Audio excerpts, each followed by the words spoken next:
Good evening.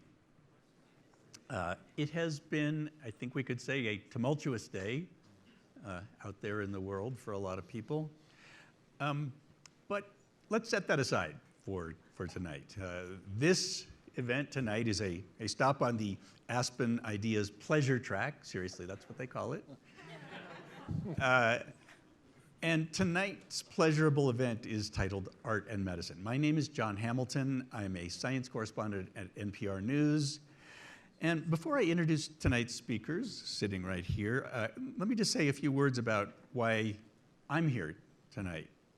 So I was lucky enough to grow up in a family that enjoyed both art and science. My mom was an English professor, and she thought it was a good idea to read T.S. Eliot to her children. And not just those cat poems either. Looking back, I'm pretty sure there were elements of The Wasteland I didn't get, but I also wasn't scarred by it. My father had a degree in physics and worked as an engineer, but his passion, and I would say his solace, was Rachmaninoff. And I would fall asleep, and so would my sister often, listening to him play this old Chickering grand piano we had in the basement. So in the years since then, I've managed to kind of straddle the fields of art and science. I started college as a pre-med, then graduated as an English major. I was a medical reporter when I arrived at NPR nearly 25 years ago now, hard to believe.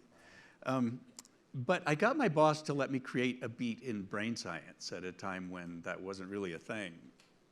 And that beat has given me this amazing front row seat to research showing how the brain and, in turn, the body are affected by music and dance and poetry and painting. I've done stories about how the brain depends on rhythm to function, how a musical brain may have allowed early humans to speak, how dance helps a brain with Parkinson's remember how to walk, and how music and poetry can help repair a damaged brain. And tonight, I am lucky enough to be on stage with three people who truly understand the healing power of art, and especially music. So starting at the far end there, Dr. Francis Collins is a physician and a geneticist and a musician. He directed the National Institutes of Health for more than 12 years before stepping down just a few months ago. And what that means is he ran the nation's largest research entity, which has a budget of, what, 45 billion or so? So now it's... Going for 52. Going for 52. And he did that for 3 different presidents. And during that time, he started something known as the Brain Initiative, which is a massive research effort which has funded some of the brain science I hope we're going to be talking about tonight. Before running the NIH, Dr. Collins led the International Human Genome Project, which of course sequenced the entire DNA of a person, not a bad feat. He also led a team that discovered the genes responsible for cystic fibrosis and Huntington's disease. But what impressed me most about Dr. Collins was his friendship with a young man named Sam Burns. Sam had an extremely rare genetic disease called progeria. It causes rapid aging, starting in childhood. Sam died in 2014, I think, when he was 17. But for the last 10 years of his life, Sam and Francis were buds. I mean, they did TED Talks together, they were in a documentary, they hung out, and they talked about the research that would lead to the first FDA-approved treatment for progeria. I think that was in 2020. It happened. So one more thing about Dr. Collins, he plays a mean guitar. Next, let me introduce, to my immediately left here is Sheila Johnson. And she is someone who seems to succeed at everything, including music. She's the founder and CEO of Salamander Hotels and Resorts, which is a collection of luxury properties in the US and the Caribbean. She's vice chairman of Monumental Sports and Entertainment, which means she is the only African-American woman to have ownership in 3 professional sports teams, the NBA's Washington Wizards, the NHL's Washington Capitals, and the WNBA's Washington Mystics. Go Mystics. I'm from DC. Oh, and by the way, Johnson also co-founded Black Entertainment Television. Yeah. Her arts resume isn't bad either. She has been a music educator. She founded and chairs the Middleburg Film Festival. She serves on the board of multiple arts and education organizations, including the Metropolitan Opera and the Jackie Robinson Foundation. She's also on the advisory board of the NeuroArts Blueprint, which is something we're going to talk a bit about later and is highly relevant to tonight's topic. Plus, she plays the piano, the violin, and most recently, I understand, the cello. That brings us to Renee Fleming, who is widely considered one of the greatest sopranos ever. She's performed in opera houses and concert halls around the world. She's the director of the Aspen Opera Theater and artistic advisor at the Kennedy Center. She's won 4 Grammy Awards, been awarded the National Medal of Arts. She's performed with everybody from Luciano Pavarotti to Alison Krauss. I could go on and on, but what you should know about her is that she is really interested in science and medicine. She leads a collaboration between the Kennedy Center and the National Institutes of Health that I think we'll talk a bit about later. And in 2020, she launched a weekly web show called Music and Mind Live, which explores the impact of music and arts on health and the brain. It's pretty great, by the way, if you get a chance to see it. So let's start off here. Let's start with you, Sheila Johnson. Okay. Is it true that you were only 5 when you began with music? That's right. My father was a neurosurgeon, one of 11 African-American neurosurgeons in the country. So, like you, I had parents that were involved in the sciences, and he was a great pianist. And so he really wanted to make sure that I was involved in music at a very early age. So I started on the piano, and because he could not practice on white patients, he was then secluded to the VA hospitals, and we had to move around 13 times. So I ended up really taking up the violin a little bit later when I was 9 years old, when we moved outside of Chicago, where he became chief of staff at Hines VA Hospital. And from that point on, I have always been involved with music. Went to the University of Illinois School of Music, studied with Paul Roland, Roman Totenberg, and music. I also did publish 2 books with Boozy and Hawks. Wow. String teaching methods. Francis, obviously you've had a life in science, but let's talk about something people probably know less about you, which is your history with music. When did music become a part of your life as a child? When I was born, my father was a folk song collector in North Carolina in the 30s and early 40s. I was born somewhat later than that, but he was sort of well known as somebody who could give advice to young up-and-coming folk singers. This was before the folk scare and when folk music wasn't really considered to be all that special, but it was a small community. And so people would turn up at our farmhouse asking for him to listen to them. And I figured if I was going to be in this family, I'd better learn something about that, because we didn't have a television. What did you do after dinner? You got out instruments and played music. So I started playing keyboard and guitar by the time I was 5 or 6 years old. By the way, one of those people who showed up at our farmhouse, I think I was about 11, it was a rainy night, and he came in and he had no social skills, and his guitar playing was really mediocre, and he had a horrible voice, and after he left, I said to my dad, "That one is never going anywhere." That was Bob Dylan. Oh, well. Renee, I'm not going to ask you about your life in music because that's been most of your life and it's what everybody knows about you. But talk about where your interest in science and medicine came from. Well, I had serious stage fright periodically. I also, as a hedge against performance pressure, had somatic pain. So I became very interested early in my career in kind of just following what I was reading in papers about the fact that scientists were looking at the brain, were looking at music and studying it, and it also had to do a lot, I would say, with me wanting to learn more about the mind-body connection, which really wasn't acknowledged at that time. You know, I would say that to doctors, and they would say, no, they're not connected. And so it's, you know, it's been a journey, but then when I met Francis Collins at a dinner party, everything kind of fell into place. Was that the first time you met Francis? Yeah, It was. yeah. All right, I got to hear that story. It was another major day, by the way. It was. I think this was 2015. It was the Saturday night after the Supreme Court had issued their final findings for that year. It was July, and one of them was on gay marriage, and one was the most recent rescue of the Affordable Care Act. And at the party were Anthony Kennedy, Ruth Bader Ginsburg, and yes, Antonin Scalia. It was a little tense because not everybody had agreed with the outcome. And we had a lovely dinner, but everybody was a little less than completely congenial. But they all came. They all They all came. came. Yeah, that was a good Something thing. to be said for that. Are they having a dinner party tonight, the Supreme Court justices? Wow, Oh it'd my be something to be God. at that party. Yeah. Anyway, music was needed. Renee contributed some remarkable ideas about how we might lighten the place up, and we'd never met before. Renee knows every song in every genre that's ever been written, so I thought, she won't know The Water is Wide. Well, of course she did. And If there's a good fake book there, I'm fine. somehow it sort of lightened up the mood. Pretty soon, Scalia, with his cigar in hand, was singing along. Right.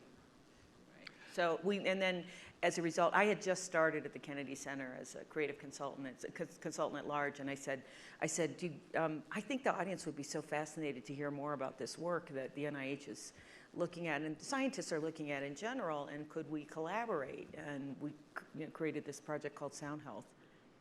That has been an amazing, wonderful partnership, really bringing together music therapists who've been doing their craft since World War II, neuroscientists who are trying to figure out how the brain works, and music is one of those inputs you really want to study and understand, and also performers. And that trio is something that was brought together with Sound Health, with the Kennedy Center, with Renee, with NIH, and realized we've got a lot we could do together. The music therapists now have a chance to actually work with the people who might be able to make music therapy even more effective by understanding how it works. And the neuroscientists have a lot to learn from the music therapists about what has worked for people with brain disorders and how that fits together with what they're learning about those circuits in the brain. And the performers just make us all happy. And since we've touched here on art as therapy, I want to ask Sheila a question about art and education and whether Right. that is also therapeutic. You have been a music educator. Right. Talk a little bit about your experience and what you've learned about what it does for kids. Yeah, I'll tell you a little story. I taught for a few years at the Kingsbury Lab School, which is a school with people with learning disabilities and severe learning disabilities. And what I learned, actually invented games and everything. I would take my violin to the classroom, and I would actually say I was teaching math, and I would give them 4 or 5 problems, simple addition problems. And I would take my violin out, and I would play the answer to one of those problems. And so they would have to listen. And the importance of this exercise was to get them to focus, because sometimes they were just kind of all over the place.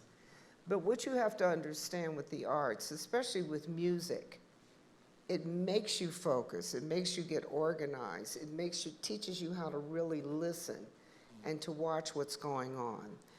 And so I would play the answer to a problem, and I said, all right, now I need you to find the problem. Some of them could do it, some of them wouldn't, but we would keep working on that. The other thing we found out is that young kids, starting at the age of 3, if they can't clap simple rhythmic patterns, they're going to have problems with reading, because what you have to understand, reading is rhythmic. It is rhythmic. You can teach a child how to spell really well, like encyclopedia. It's all rhythm. So the arts are really the foundation, which people really underestimate, is really the foundation of your life, of how you move, how you walk, how you talk to people, how you deliver a speech. It's all rhythmic. Renee, We talked before, and you mentioned something I've been thinking about. I have done stories about drugs that produce euphoria, but you've talked about experiencing that as a performer. Explain. Yeah, I mean, you probably all have. Anybody who likes music has songs that when they first hear them, you remember where you were, you want to hear it over and over and over again, and it can really transport us. It's very much a mindful, kind of a Zen exercise sometimes. The other thing that I experience constantly is flow. I have to be in a flow state, and when I'm in a performance where I feel comfortable vocally, where I feel like the acoustic is good and the audience is with me, it's a magical sensation. It's really wonderful. But I wanted to say one other thing about education and that I just learned. I was in San Francisco a few nights ago, and that is that we talk about the things that we know that actually music instruction gives young people, which is the focus, the ability to, the self-discipline, the practice, the hours of it, and also there's this fine motor skill piece that's also can be very important. Well, Stanford is evidently recruiting from the San Francisco Conservatory for surgeons for that reason, because it's increasingly difficult to find people who have that kind of attention span that you get from learning to play classical instruments. So there's so many advantages for the arts for children. For trauma especially, it can be extremely useful. But in my life, I mean, I grew up with it, so like both of them. And Sheila, you want to add something? Yeah, I want to talk about the trauma. I also conducted orchestras, and I had my children's orchestra at Children's Hospital in Washington, D.C., and there was a student by the name of Claudia, whom all of my students knew. She had been hit by a metro bus, severely injured, and she had 7 brain surgeries. So she was at Children's Hospital, and for some reason, the nurses or the doctors brought her down to listen to the orchestra. Well, my students were playing a song that she happened to be working on at the time of that accident. Now, Claudia was slumped over in her wheelchair, and they said that they just couldn't get her to open her eyes or get any movement. But as soon as we played that song, she sat up, her eyes open, and then the doctors ran over and said, keep playing the song, keep playing it. To this day, Claudia is now functioning, a little slower, I mean, she's not, but she is a functioning adult. This sounds like a good chance for Francis to talk a little bit about what's going on with the science behind all this. Yeah, there's a whole lot I could say, but that story particularly reminds me of this observation about how it is that music comes into your brain and how is it the same or different than other kinds of sounds. This has been very carefully studied by a number of groups. So if you hear street noise and you're in a circumstance where your brain is being scanned, you have what's called the acoustic cortex, which sort of lights up because it's been stimulated by that sound coming through. And it's this sort of very well-defined part of the brain. Now, suppose instead that person hears a musical tone that has a pitch attached to it. It's a slightly different part of the brain. It's real close by, but it is separable. You could say your brain has a music room. Think about that. And that's true because it must provide some advantage. You don't have functions in your brain that have been developed over all these hundreds of thousands, millions of years unless they were doing something for you. This tells you that somehow music for human beings has been a fundamental part of our survival, and our ability to be able to incorporate that into our experience must really matter. And I think this connects with euphoria, what you were talking about. Right. I mean, think about what music does for us as a species to help us survive. It brings us together, doesn't it? It's hard to imagine being completely disconnected from people you're singing with. At least I can't do that. Or if you need to rally people to something, when you go to an athletic event, do you have a fight speech? No. You have a fight song. Everybody, yeah, now we're going to go get those other people. So that's all wired in there. And that means it's a powerful source of ways to improve health if we understood it better. Your music room is waiting for its opportunity to help you get over some terrible traumatic experience like PTSD. It's there to receive inputs, like in your child, where sound of voice somehow isn't getting through, but music is. They can now map many different parts of the brain that music activates. You know, for instance, if you hear a sound or you hear music and you want to distinguish one singer from another or one instrumentalist from another, that's a certain thing. And the same is true if it's far away, if the dynamics change. I mean, there are just so many distinctive elements, but it's the technology that makes this possible now, right? Yes, and the Brain Initiative is just developing amazing technologies. Almost every week here, something else comes along that allows us not just to look in a static way, but a dynamic way. What is the brain doing in a given circumstance? And what are those circuits all about?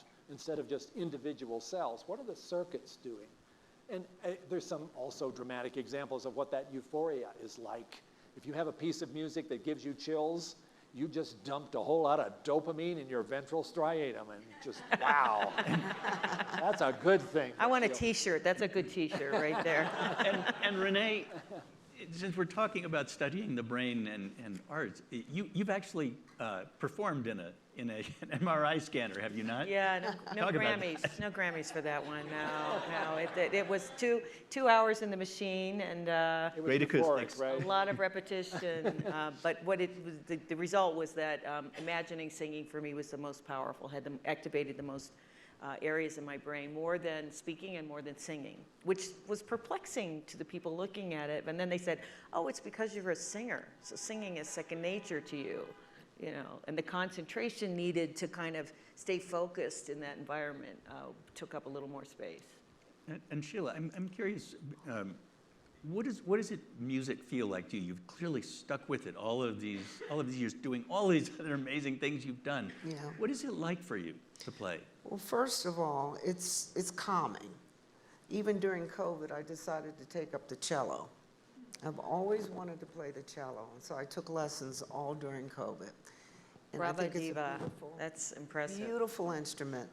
But I use music in everything I do. You know, we talk about sports. I help monumental sports pick out music that needs to be played at certain times of a game. I started a film festival. We're going into our 10th year, and one of the things I wanted to do was really celebrate the unsung heroes, and those are the composers of the film. So what I would do is I would bring the composers in, like Terrence Blanchard. Remember he did I love Terrence. My I love Bones, Terrence. yeah. So all of the films that he had done, he would come in, and John Horn, who was on NPR out in LA, would come in and interview all of these different composers, and the film's going on behind, the symphony's in the front. But to be able to really listen and feel the music, and watch the audience and how they start to interact with what they're seeing on the screen, but why that music is being composed for that particular scene, I think is very important. And we all know that when we watch film, at least when I watch film, I zero in on the music and what it's trying to provoke. That is very important to me. Chris Bowers, who did all the music for Bridgerton, Yeah, terrific. he's just amazing. At NPR, we actually have tried to not use music in our news programming precisely because it is so evocative Right. of emotion, and we're trying to pull back from that a little bit. Could you give a couple of examples, Francis, of how art works as medicine, since that's the title of today's Yeah, event? boy, there are a lot, and there are more coming all the time. And this NIH now has a program here that is $20 million of research, bringing together the music therapists, the neuroscientists, the performers, to try to really study these. And we need to get more rigorous science applied here so we can really make sure we understand what works in what situation, because anecdotes are incredibly inspiring, but we want to be sure that they hold up in a more carefully constructed study design. Well, an example that I'm particularly fond of, there are people who've had a stroke that affects the speech area on the left side of the brain, called Broca's area. And if you have Broca's aphasia, it's got to be one of the most frustrating experiences you can imagine, because your brain is working, but you cannot find the words you want to say. you can understand what other people are saying to you, and you want to respond, and it just doesn't come out, or it comes out very haltingly with the word you didn't mean. Imagine living in that way, sort of locked in. Well, it turns out music therapists working with this thought, well, suppose you ask that person to sing. Start with a very familiar song that's kind of hardwired. Let's see, can you sing Happy Birthday? And it turned out a lot of those people could sing Happy Birthday, and they didn't know they could. And then you build on that. Okay, well now maybe use that same tune, but try to add a different word that is what you want to say to the person in the room. And gradually they get better and better at that. And now I've heard a whole orchestra of people who have had this kind of stroke, I'm sorry, a chorus, who sing in a way that you think is, that's pretty good. And yet if you tried to have a conversation, it would be a real challenge. Now, isn't that amazing? Again, it's figuring out what the circuits are and taking advantage of the ones that are still working in somebody who's had an issue. It's a plasticity. Yeah. And that works for brain trauma, for any kind of, a lot of veterans come back and they have aphasia, but also autistic children. Autistic Who are children. nonverbal can regain speech with PTSD, it's been very... melodic intonation therapy, yeah. And autism, of course, is a place where medicine and education overlap a lot.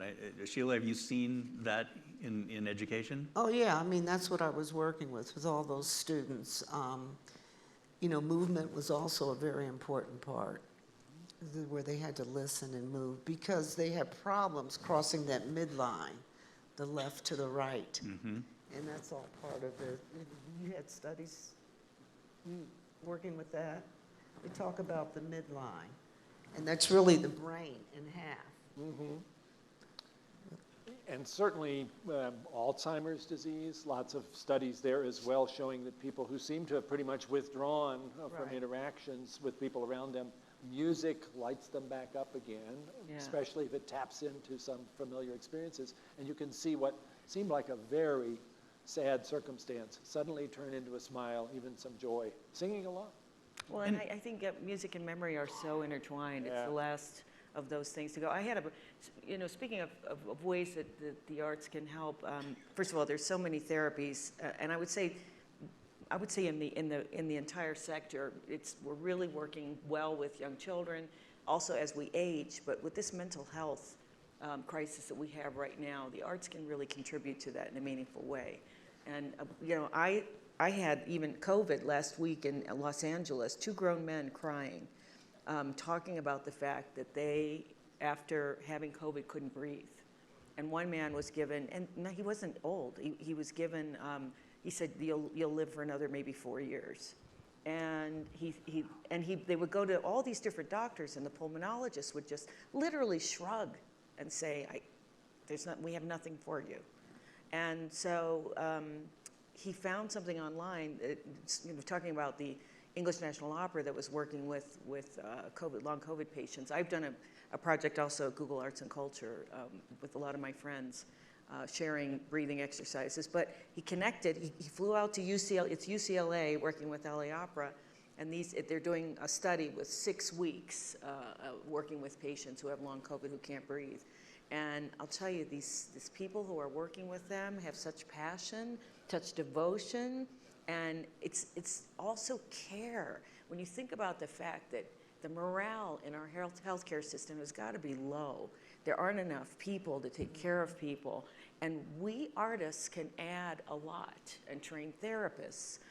We're now trying to actually allow young people in conservatories to earn a certificate with at least a year of study that would enable them to work safely in a healthcare situation. So there's so many, the whole field is exploding right now. Yeah. I mean, Susan Mag-Salmon is here. She and Ruth Katz have masterminded this brilliant NeuroArts Blueprint.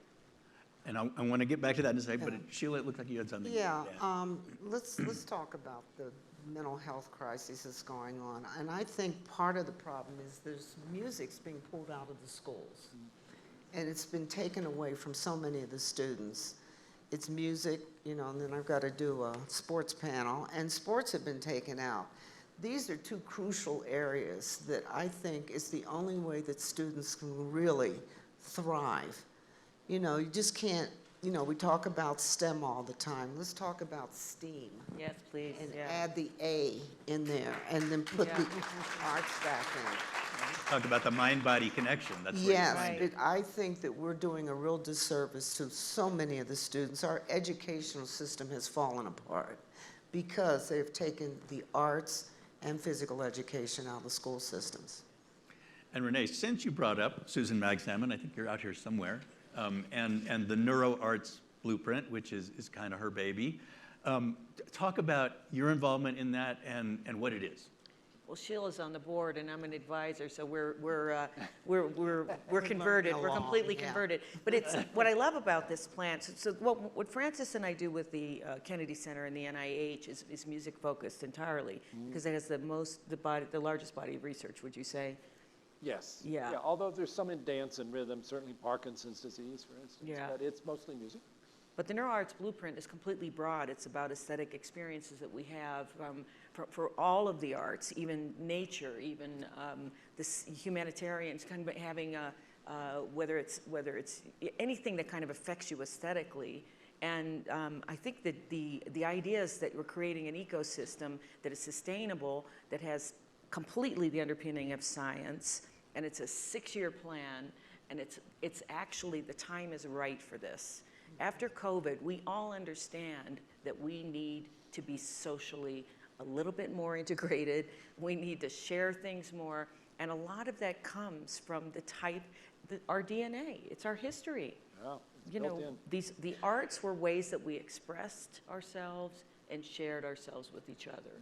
So it's an extraordinary plan. So neuroartsblueprint.com, I highly recommend that you have a look at it. But you know, marrying science with the arts is really a win-win. All right, I've had a great opportunity to ask lots of questions, but now it's your turn. So questions from the audience, yes. And I think, are we gonna bring out microphones? So I'll ask you to wait until the mic arrives at your seat. Here it comes. A question for each of you. On your worst day, a day that's most frustrating, I'm wondering what your go-to is, what you turn to, that you listen to, maybe that gives you a sense of homecoming, a sense of healing, a sense of hopefulness. Well, I'm a classical music person, and I listen to classical music even on my best days. It just transports me into calm. It's funny because I can even visualize stories, and there's a couple of pieces that I in my head, I think I'm dancing with my husband. You know, it just feels good. And that's what I do. I listen to music constantly. It's important. Wonderful. Well, I am a musician, so it's sort of, you know, I rarely have time to listen for fun because I'm always learning something. I'm always steeped in music constantly, and I love it. I really do, and I love to perform.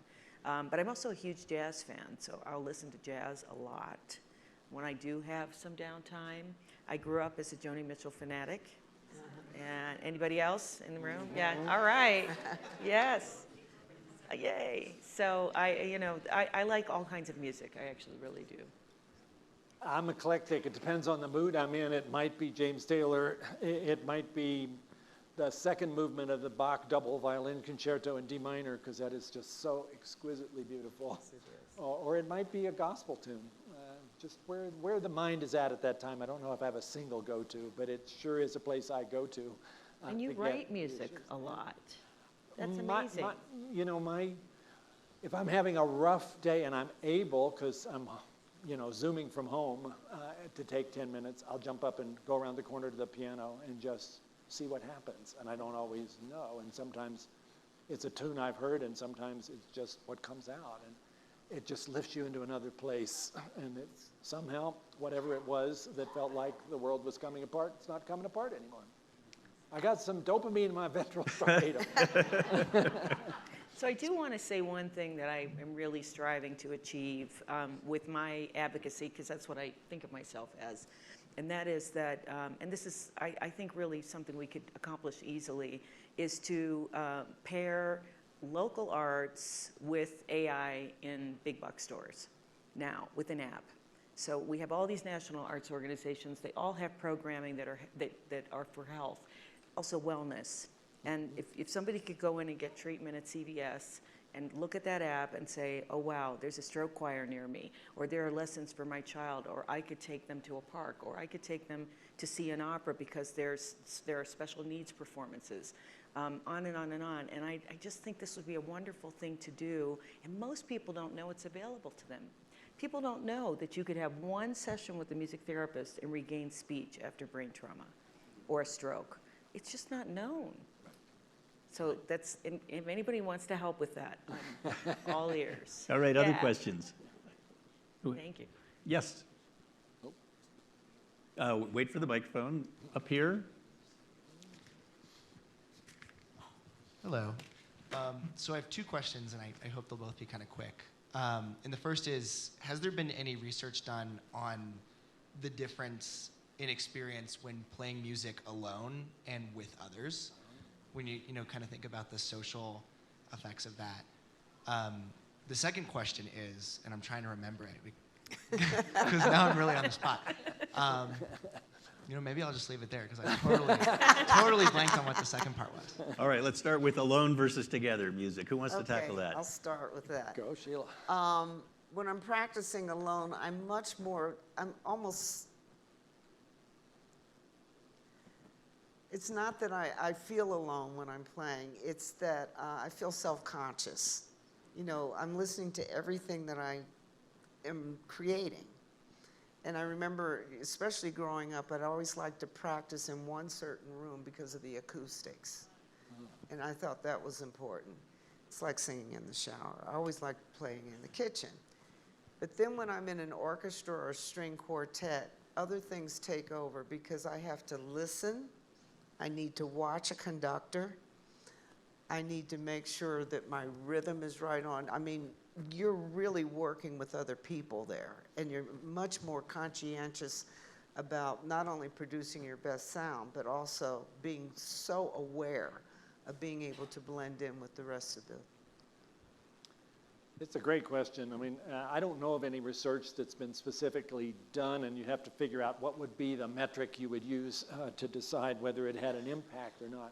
I think we can all tell anecdotes. My anecdote is I'm in a rock and roll band, and and that's not a solo experience. And when the band is really in the groove, especially if you've got an audience and they're excited and they're dancing, there is something about that you're in this together, and you are so completely joined in terms of what your music, your instrument is doing, what your voice is doing.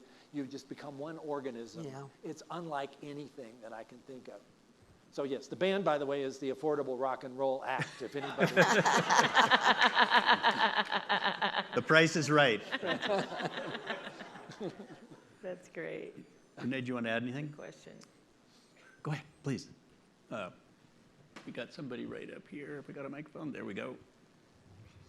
I believe I've read that there have been studies that show if you have people sing together and then they have a task, they demonstrate more empathy, they work together. And I'm just wondering if perhaps we could ask either our Supreme Court or our Congress to begin each session with a song. Yes, I like that. I love it. Yeah. It also improves your immune system too, singing in a Yeah. choir. No, Hello, but now, Justice Roberts. if I go to an orchestral concert, you're looking at sometimes 100 people on stage who are in pure collaboration, Right. and they're listening carefully to each other, as you said, Sheila. And it's an incredibly moving thing, and you think, we are capable of this. We need to do a little more of it right now, and somehow find our way back to that type Back into the schools. It's a kind of form of entrainment. Yes. I'm curious how many people here have been in a chorus, sung with a group. See, All right. you know what we're talking about. Wow. Yay. And whereas I have not seen studies of musicians playing together, there certainly are studies that show that people together conversing and so on, you see a kind of brain synchrony take place. And so I would not be surprised if that doesn't happen in music as well. Check orchestras. Yes. In the back there, in the white. Hi, how are you? My name's Camille Range. I'm so excited to see Miss Sheila Johnson, ILL. I-N-I. I-N-I. Thank you very much, ma'am. I also played the violin for 10 years, so your conversation about the symphony orchestra really resonates with me. Something I'm really interested from each of you and your experiences and the organizations you work with is the pipeline program that you're creating to create the next generation of you, right? So you're talking about how you want the information to be widely available. You want us all to be able to embrace in the lessons that can be learned through music. But what are you doing to create the next leaders who you can pass the torch to in your respective fields? So whatever you can share will be really great. Well, I've been in I've had 3 acts in my life. I think, Just 3? yeah, that's it. When I was at Illinois, studying music, and then when I formed an orchestra, I still have students to this day that still play. I mean, they're at Goldman Sachs or something, but they still say that the foundation, smart people, they're still saying that, they really get so much enjoyment out of the music, and it really helps them in their corporate life. It really does. And it's really interesting because I was with the Americans for the Arts. We tried to bring CEOs into our meetings to convince them that they should hire more and more people that have an arts background, because they're going to be the better employees, because they can think outside of the box. See, people don't realize the importance of the arts, even if you have a child, say they're not going to go into music professionally, but they are exposed to it and take part either in chorus or playing in an orchestra. They're going to be so successful in life. And I remember being in school, and our orchestra and our chorus, everyone that was involved in music had the best grades. And this is really important. I cannot begin to overemphasize that the educators in our country, we've got to bring the arts back into the schools. We really do. Now, in the second act of my life with Black Entertainment Television, I was very disturbed with the video market, still am. But I started a show called Teen Summit, and I would bring musicians, violinists. I mean, it was just amazing the way we were able to reach the students, still through the arts. It was a magazine format show, but we were also talking about some really important subjects that was, that they're having trouble dealing with as teenagers. Third act of my life, okay, I'm in the hospitality business. One of my vice presidents sitting out here, he knows how it drives me nuts to listen to the music that is piped through the hotel. It just drives me nuts, and I'm trying to get everybody else on board. There's different moods at different times of the day, and I would like that music changed. So I'm just saying, the arts they're around us all the time. They're around, and I love that the music room is always in your head. Yeah. It is there. You just have to let it happen. But the research, one of the things that we've worked on too is this toolkit. So now the NIH is creating a toolkit which will standardize research so that people can really contribute in a way that the NIH would pay attention to and fund. Because ultimately the goal is that the arts therapies that are in development now, because of the technology and because of the increase in coordination, the effort is now quite coordinated. These arts therapies should be ideally reimbursed by insurance. That's our goal, ultimately. And I think it's fair to say, in answer to the question, there is a pretty good replication happening right now of interest in this area, bringing together music and the brain. There's another effort we haven't mentioned yet, the National Endowment for the Arts, setting up the Sound Health Network, which is located in UC San Francisco, led by a whole bunch of really talented people and drawing a lot of interest in that space. They just had a workshop 2 weeks ago on music and mental health, a very critical issue. So you can kind of feel this, despite COVID, beginning to emerge as a whole set of interacting disciplines that has a lot of promise, with a lot of interest in young people. So I'm pretty optimistic that we've started something. None of that was there 7 years ago. And we're supporting medicine. We would support healthcare. In that, in Houston is one of my really favorite Houston Methodists. With long COVID, they used the kazoo and the harmonica, and I'm like, I want to play blues harmonica. Somebody teach me that. And people are actually doing the exercises. They take them home and they do them. The family is more engaged and having, and it's a better. I would say it's really works side by side with medicine. And what the man just told me, my friend Todd Frazier told me, is that he can't keep control of the system there because it's growing so fast, because doctors are now requesting it.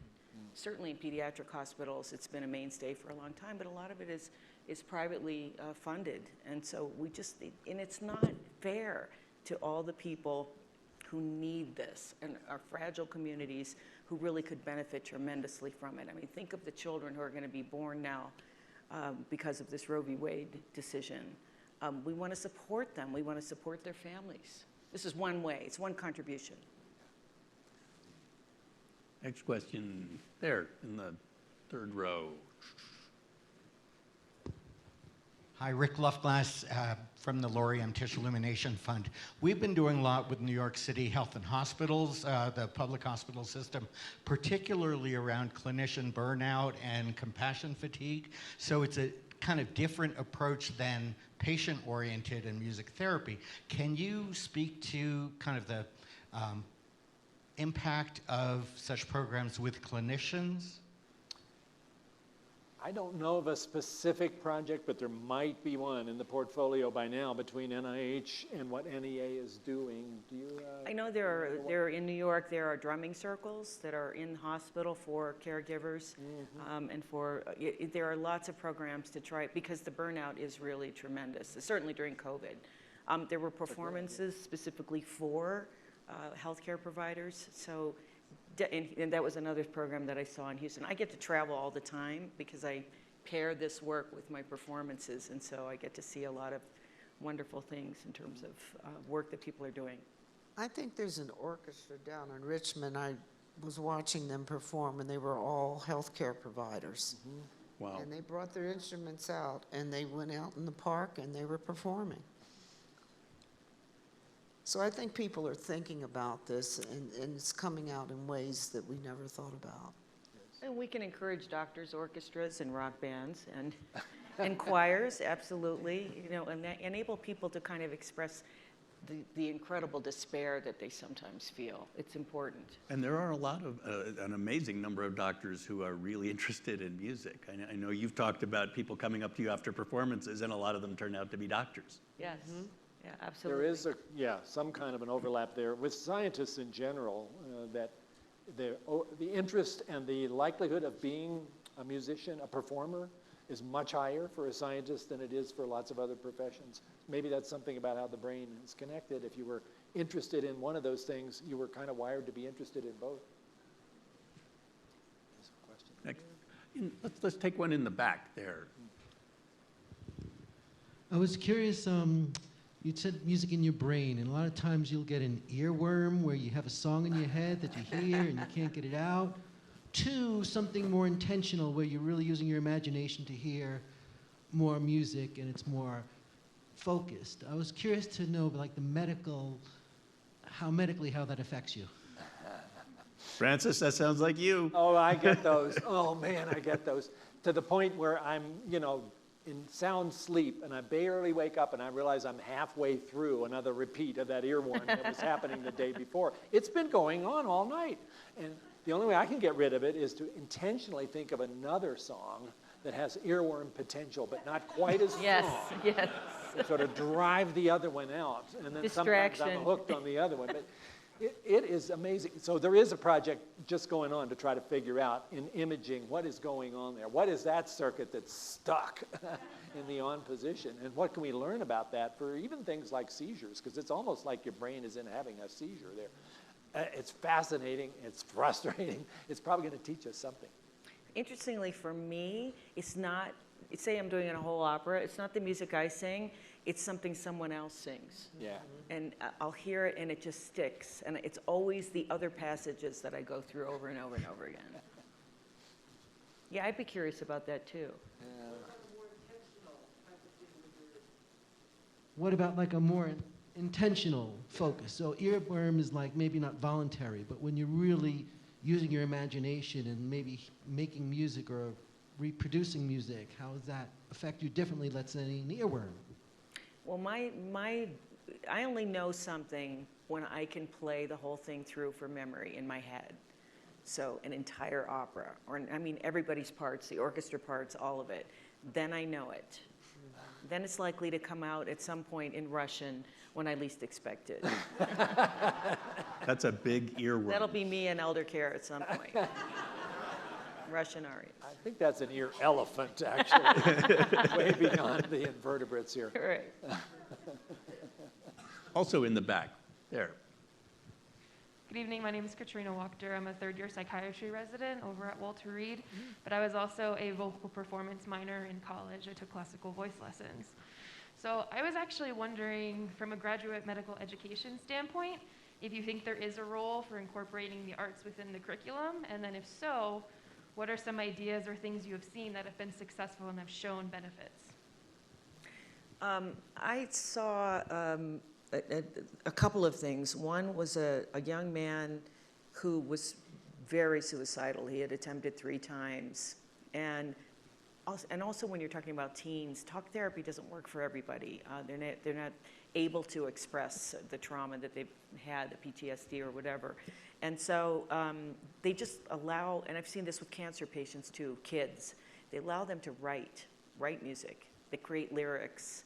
You know, somebody gives them a beat. It enables them to express important aspects of what they're dealing with and what they're going through. So I definitely think it can absolutely work in tandem with mental health care.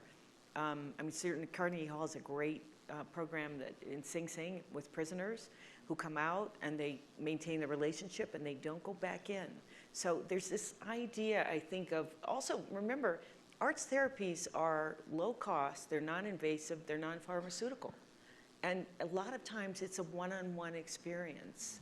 And so emphasizing the low cost. And there are a lot of artists, I think, who will find an extremely satisfying life if they can contribute in this way alongside their performing or whatever else they do. But there's definitely a place. I believe the arts should be embedded in our healthcare system across the boards. And the school system. Everywhere. Who else? There. Hi, thank you.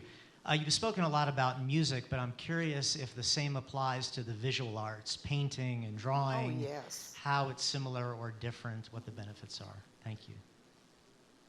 I think it's the same process, don't you?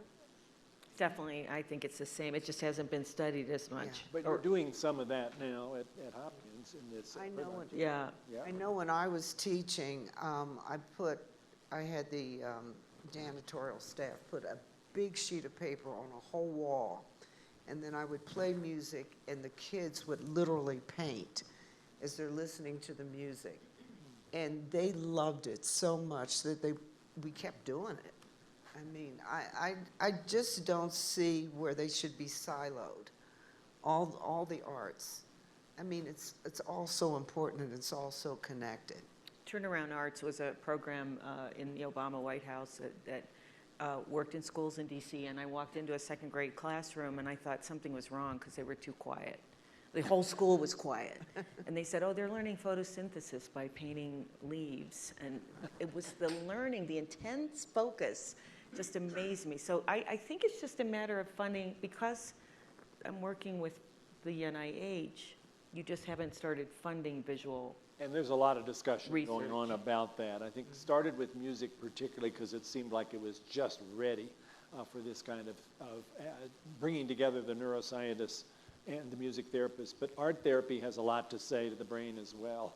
And I think it's going to be the next step we take. Yeah, And it's architecture too. Sorry, go ahead.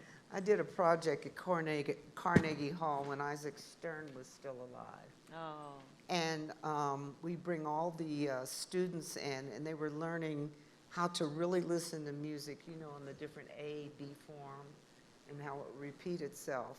but there was an architect that would be drawing, you know, and every time it went back to the A form, then his buildings would go back to the A, and the kids could literally see and feel and listen to what was really happening in that symphony. That's developing the brain. So Susan's, I think your panel is on Monday on neuroaesthetics. So you really want to come and hear her talk about this because she is an expert and she really can frame all of the arts, every aesthetic experience we had. I didn't realize that rhythm goes up in through your spine before you ever really are aware of it.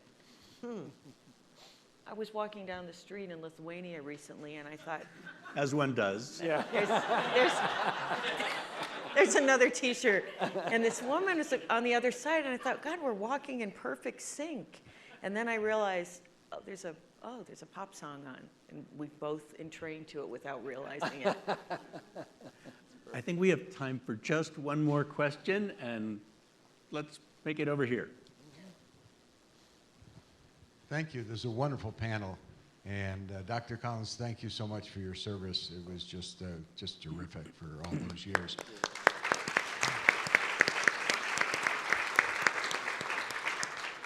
I want to ask you in particular, aside from all the groups that are working together now, aside from all the plans in the future, just summarize 3 big lessons you've learned in this field over the last 10 years. In other words, what do you know now you didn't know 10 years ago that we can, just walk home with and understand? Not necessarily parts of the brain that we never heard of before, but, just some big things that have occurred to you in this wonderful research you've done. I know that childhood music education actually changes the structure of the brain. You can see it, especially if it's before age 7. And it's so critical, therefore, that kids get exposed to that. That's one thing. I also know that that same childhood music education results in better language skills. And that's been very clearly done, actually in a randomized trial. And so the idea that we don't need music in the schools anymore is completely upside down. Right. We want our kids to be really proficient in language, maybe also in math. That's a little bit less completely compelling, but there's pretty good evidence of that. And then taking it to the other side, I also think I know that music can be a wonderful addition to the opportunities for taking care of the elderly, and particularly people who are struggling with frailty, disabilities, the early signs or maybe the later signs of dementia. And we have not built into our care for that group, which we now are paying a lot of attention to, nearly the kind of music therapy that we ought to. That's just 3. I could go on, but I won't. All right. We are done with questions, but we are not quite done yet. Oh. We are going to have, after talking about music for the past hour, we're actually going to have a little music. So with that, I will turn it over to our musicians.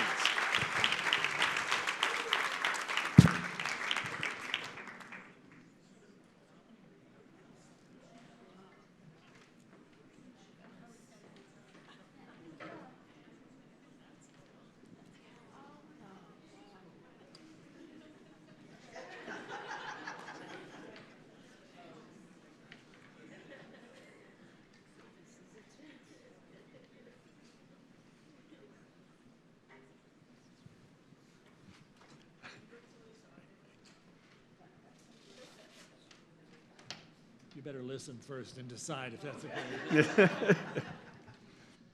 So we had to figure out what we might sing that seemed appropriate. After all, it's been a pretty tumultuous day. But music, we've just been talking about how music lifts your spirits and brings you together, even at a time where you don't necessarily quite feel like that's your natural reaction. So this is a song that talks about that, which was written about 145 years ago, which means it's no longer on copyright, so we can sing it without permission. Renee, say something about this song as well. Well, it's a hymn. It's very beautiful. It's not that well known. And when was it written, Francis? 1864. Yes. Okay. So during the Civil War. So yes, we do try to choose things in the public domain.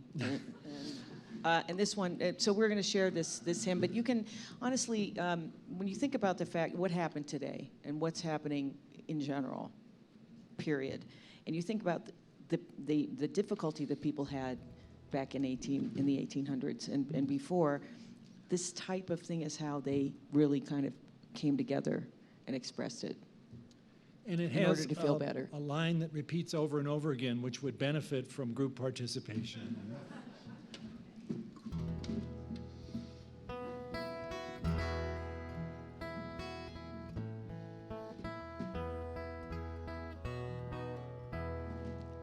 My life goes on in endless song above earth's lamentations.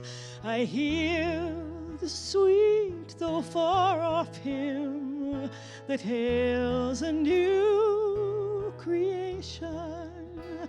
Through all the tumult and the strife, I hear its music ringing. It sounds an echo in my soul. How can I keep from singing? That's your line. What though the tempest loudly roars? I hear the truth, it shields me. What though the darkness around me close? Songs in the night will heal me. No storm can shake my inmost calm, while to that rock I'm clinging. Since love goes over heaven and earth, how can I keep from singing? Next verse, I think, is about Ukraine and a certain tyrant. When tyrants tremble in their fear and hear their death knell ringing, when friends rejoice both far and near, how can I keep from singing? In prison cell and dungeon vile, our thoughts to them are winging. When friends by shame are undefiled, how can I keep from singing?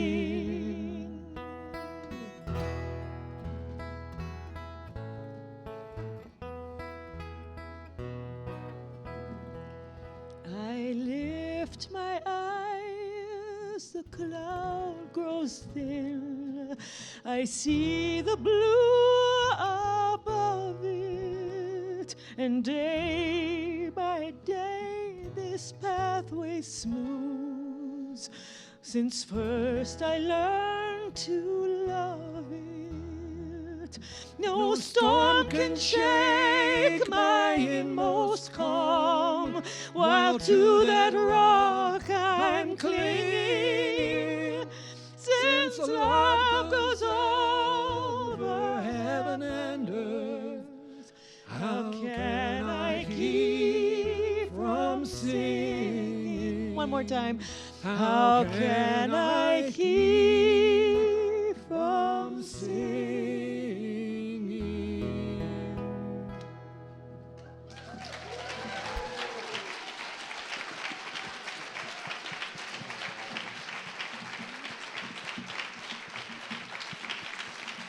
Bravo. Thank you. I just want to say it's just not fair. I do one thing well. It's not fair. It's not fair. All these gifted people, my goodness. All right, do you want an encore? Do you want another encore? Okay. All right, this one you have to sing the whole chorus with us. You only have to learn one word, though, so it's no excuse. Thank you. And I think you all know this. This is the anthem, the Leonard Cohen anthem. Hallelujah. In spite of everything, hallelujah.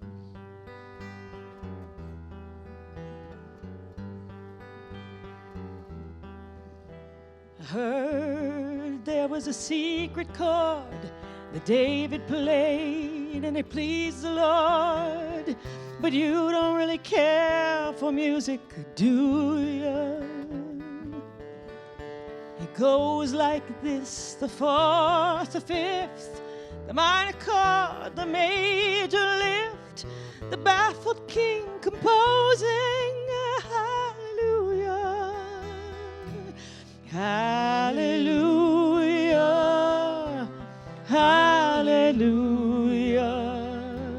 hallelujah, hallelujah.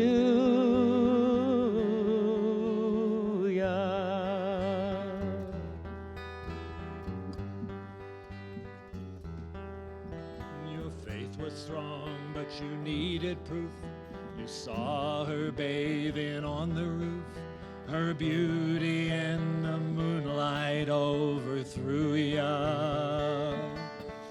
She tied you to a kitchen chair. She broke your throne and she cut your hair. And from your lips she drew the hallelujah. Hallelujah, hallelujah, hallelujah, hallelujah.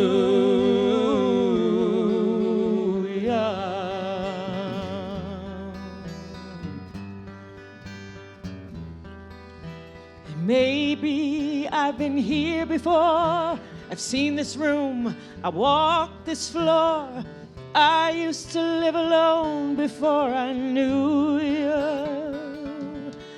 I've seen your flag on the marble arch. Love is not a victory march. It's a cold and it's a broken hallelujah. Hallelujah. Hallelujah. Hallelujah.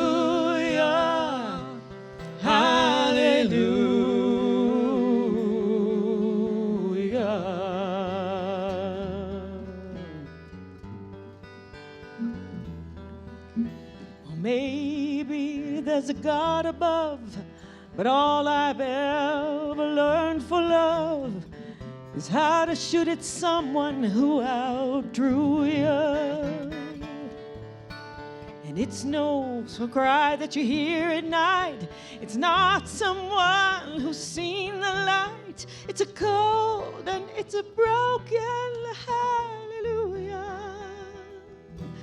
Hallelujah. Hallelujah. Hallelujah. Hallelujah.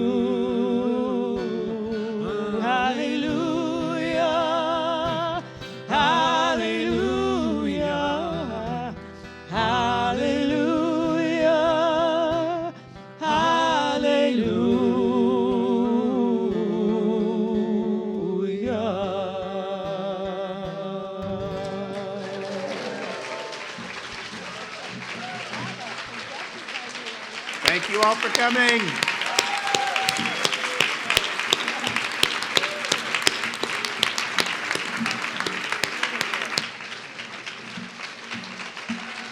Thank you. So just do not go home and watch the news. Just leave it at this.